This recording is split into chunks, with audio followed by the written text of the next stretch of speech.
Mission کے تحت آدم کو برپا کیا گیا، اسی مشن کے تحت ہود کو دنیا میں بھیجا گیا، اسی مشن کے تحت حضرت صالح علیہ السلام کو بھیجا گیا، اور اسی مقصد کے تحت حضرت ابراہیم کو بھیجا گیا، اسی مقصد کے تحت کبھی موسیٰ کو کبھی عیسیٰ کو اس دنیا میں برپا کیا گیا، اور کبھی آخری محمد مصطفیٰ صلی اللہ علیہ وسلم کو بھیجا گیا کہ پوری دنیا میں نظام ایک اللہ کا چلے گا،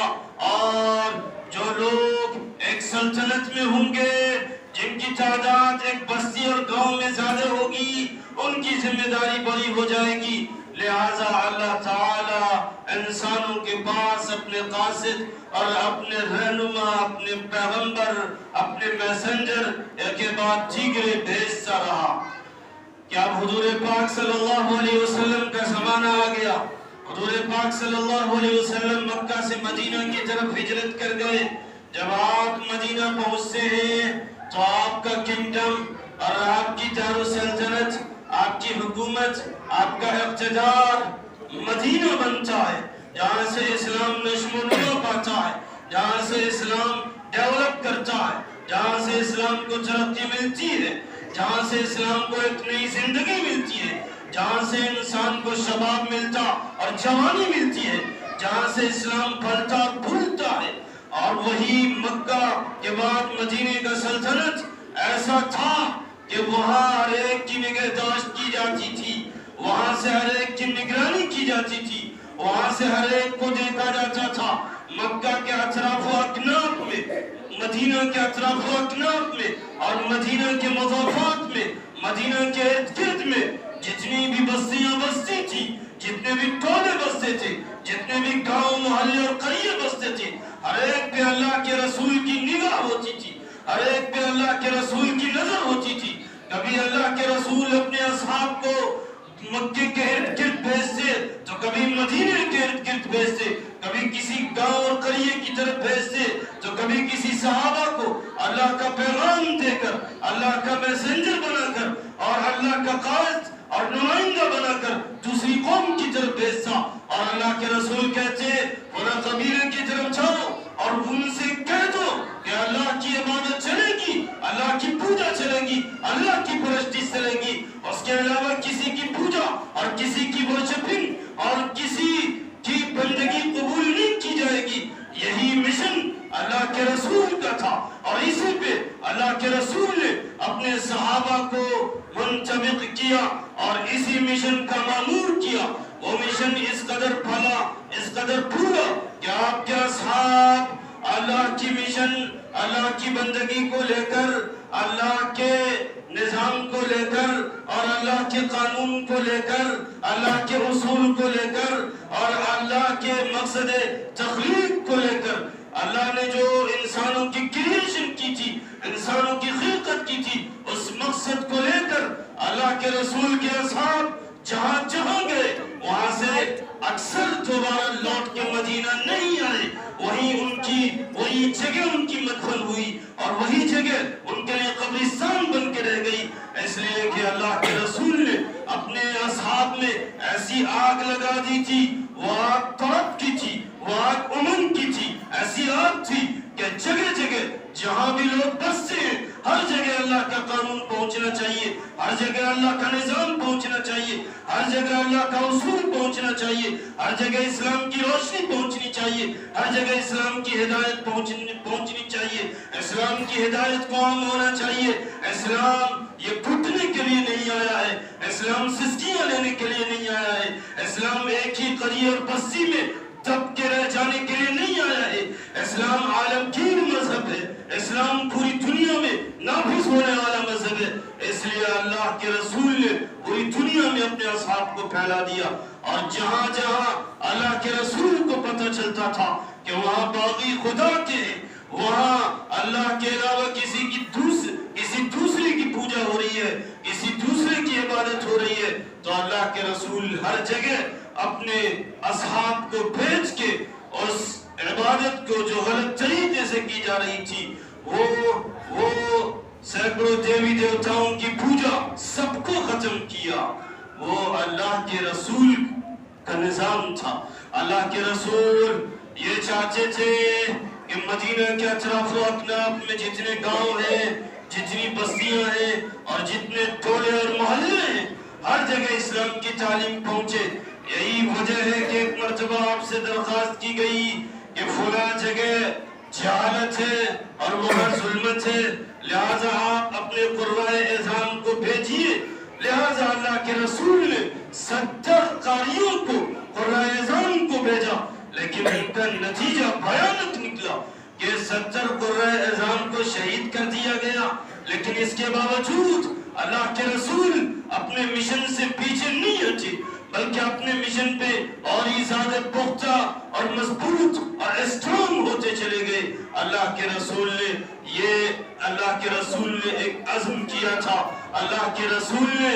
یہ ارادہ کیا تھا کہ جگہ جگہ اللہ کا قانون پہنچانا ہے، جگہ جگہ انسانوں سے جہالت دور کر کے علمی روشنی بیدار کرنا ہے، اور اس پہ 100% عمل ہوا۔ یہ اللہ کے رسول کی سنت تھی، اللہ کے رسول کا مشن اور طریقہ تھا۔ کہنے کا مقصد یہ ہے کہ جو بستی بڑی ہوتی ہے اسے مرکز کی حیثیت حاصل ہوتی ہے، اسے سینٹر کی حیثیت حاصل ہوتی ہے۔ اور یقیناً آج قضیائی کے اطراف و اکناف کو دیکھیے، قضیائی کے گرد و پیش کو دیکھیے، قضیائی کے مضافات کو دیکھیے، قضیائی کی سراؤنڈنگ کیجئے، قضیائی کے چاروں طرف دیکھیے کہ کیسے لوگ بستے ہیں۔ کیا ایسے لوگ ہیں جو صحیح طریقے سے اللہ کو مانتے ہو؟ کیا ان کے عقائد درست ہیں؟ کیا ان کے نظریات درست ہیں؟ کیا ان کے اندر علم ہے؟ کیا وہ ایک اللہ کو مانتے ہیں؟ کیا ان کے اندر دینی جذبہ بیدار ہے؟ ان تمام چیزوں کی سروے کرنی ہوگی، ان تمام چیزوں کی جانچ پڑتال کرنی ہوگی، اور یہ حق صرف قضیائی کو ملتا ہے، اس لیے کہ قضیائی مدینے کی طرح ایک سلطنت ہے، مدینے کی طرح قضیائی کی آبادی بہت ہی زیادہ ہے، اور جو آبادی بڑی ہوتی ہے، جو بستی بڑی ہوتی ہے، اس کی ذمہ داری ایک باپ کی ہوتی ہے، اس کی ذمہ داری ایک سینٹر کی ہوتی ہے، اس کی ذمہ داری ایک مرکز کی حیثیت سے ہوتی ہے۔ تو قضیائی کی ذمہ داری ایک مرکز کی حیثیت سے ہے، ایک سینٹر کی حیثیت سے ہے، کہ جو بھی قضیائی کے ارد و گرد میں، قضیائی کے مضافات میں جتنے گاؤں ہیں، جتنے ٹولے ہیں، جتنے محلے ہیں، وہاں کا سروے کیا جائے، اور وہاں کے لوگوں کی دینی کیفیت معلوم کی جائے، وہاں کے لوگوں کے شب و روز معلوم کیے جائے کہ وہاں کیسے لوگ رہتے ہیں، ان کے عقائد کیسے ہیں، ان کے نظریات کیسے ہیں، ان کی اسلام کے تعلق سے سوچ و فکر کیسی ہے۔ اس لیے کہ اگر آج آپ نہیں جائیں گے اور اس میں سستی برتیں گے اور اس میں دیر اور تاخیر کریں گے، تو پھر یاد رکھیے بے شمار ٹیم ایسی سروے کر رہی ہے جو جگہ جگہ ایسے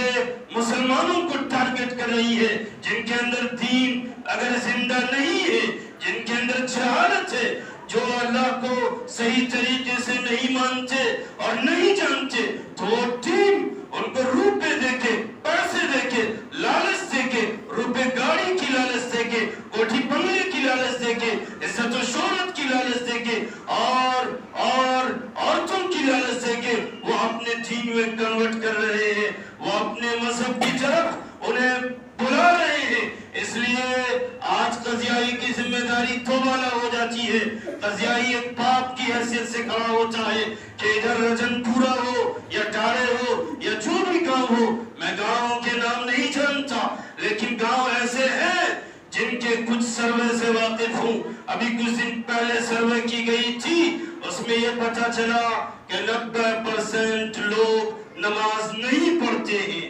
اور نمازی نہیں بلکہ شراب کے عادی ہیں اور جوا کے پوری طریقے سے عادی ہیں۔ اس لیے یہ ذمہ داری کہ ان کے اندر دین کو کیسے زندہ کیا جائے، یہ ذمہ داری کہ ان کے اندر سے برائی کو کیسے ختم کیا جائے، یہ ذمہ داری کہ ان کو اللہ کا مشن، اللہ کے دنیا میں ان کے بھیجے جانے کا مقصد کیسے ان کو بچا دیا جائے، یہ آج قضیائی کی ذمہ داری بنتی ہے۔ قضیائی ایک باپ کی حیثیت سے کھڑا ہوتا ہے، لہٰذا صرف یہ بات یہیں تک نہیں رہے گی بلکہ یہ بات آگے بڑھے گی اور انشاءاللہ ایک ٹیم تشکیل دی جائے گی سماج سدھار مہم کے نام سے. سماج سدھار مہم کے نام سے ایک ٹیم تشکیل دی جائے گی جس ٹیم کا کام یہ ہوگا کہ وہ گاؤں گاؤں محلے محلے جا کے سروے کرے گی اور سروے کرنے کے بعد لوگوں میں دین کی تبلیغ کرے گی. چاہے وہ تبلیغ کا طریقہ تبلیغی جماعت کی طرح ہو یا اس سے کچھ الگ ہٹ کے ہو، لیکن مقصد صرف یہ ہوگا کہ ایسے لوگ جن کے اندر اب بھی مسلمانیت نہیں ہے، جن کے اندر اب بھی دین زندہ نہیں ہے، ایسے لوگوں میں دین زندہ کیا جائے گا. جو اب بھی دین پہ مضبوط نہیں ہے ان کے اندر دین کو مضبوط کیا جائے گا. ورنہ وہ ٹیم جو روپے والی ٹیم ہے، پیسے والی ٹیم ہے، جو لالچ کے ذریعے سے ریلیجن اور مذہب کنورٹ کرنے والی ٹیم ہے، یاد رکھیے ایسے لوگوں کو اچک لے جائے گی. اس لیے آج آپ کی ذمہ داری ہے بالکل اسی طریقے سے جس طریقے سے حضرت سلیمان علیہ السلام کے زمانے میں جب سلیمان علیہ السلام پرندوں کی حاضری لیتے وَتَفَقَّدَ الطَّيْرُ فَقَالَ مَا لِيَ لَا أَرَى الْهُدْهُدْ. سلیمان علیہ السلام پرندے کی حاضری لیتے ہیں تو ہدہد کو غائب پاتے ہیں. کہتے ہیں کیا ہو گیا ہدہد آج نظر نہیں آ رہا ہے. ام کان من الغائبین، لگتا ہے کہ وہ غائب ہے، کہیں گیا ہوا ہے. تو اگر وہ صحیح خبر لے کے ہدہد نہیں آتا ہے تو پھر یاد رکھا جائے کہ اسے سزا دی جائے گی یا اسے ذبح کر دیا جائے گا. اللہ یہ کہ صحیح خبر اور صحیح رپورٹ لے کے آئے کہ ابھی کچھ ہی وقفہ گزرتا ہے کہ ہدہد وہاں آ پہنچتا ہے. اور سلیمان علیہ السلام کو وہ پرندہ کہتا کہ آپ اللہ کے پیغمبر ہیں، آپ اللہ کے میسنجر ہیں، آپ اللہ کے طرف سے انسانوں کے نمائندے ہیں، آپ اللہ کے نظام کو زندہ کرنے والے ہیں، آپ اللہ کی بندگی پوری دنیا میں ہو اس کی ذمہ داری لینے والے ہیں. لیکن آپ کو علم بھی ہے کہ آپ کے اطراف و اکناف میں آپ کی بادشاہ جمع ہے، اس کے گرد میں اس کے مضافات میں ایک سلطنت ایسی ہے، ایک کنگڈم ایسی ہے اور کچھ لوگ ایسے ہیں جہاں وہ اپنی ملکہ کو پوجتے ہیں، ان کی عبادت کرتے ہیں، جبکہ یہاں اللہ کی عبادت آپ کی حکومت میں کی جاتی اور وہاں غیر اللہ کی عبادت کی جاتی ہے، وہاں ایک عورت کی عبادت کی جاتی ہے. لہٰذا یہ بات نے سلیمان علیہ السلام کو اور ہی زیادہ جوش میں ڈال دیا. سلیمان علیہ السلام نے کہا کہ یہ خط لو اور جاؤ اور اس بلقیس سے اس عورت سے کہہ دو کہ اگر تم یہ تمام خرافات، یہ غیر اللہ کی پرستش، یہ غیر اللہ کی پوجا نہیں چھوڑتی ہو تو پھر یاد رکھنا ہیوج فوج اور زبردست لاؤ لشکر کے ساتھ ہم آئیں گے اور تمہاری سلطنت کو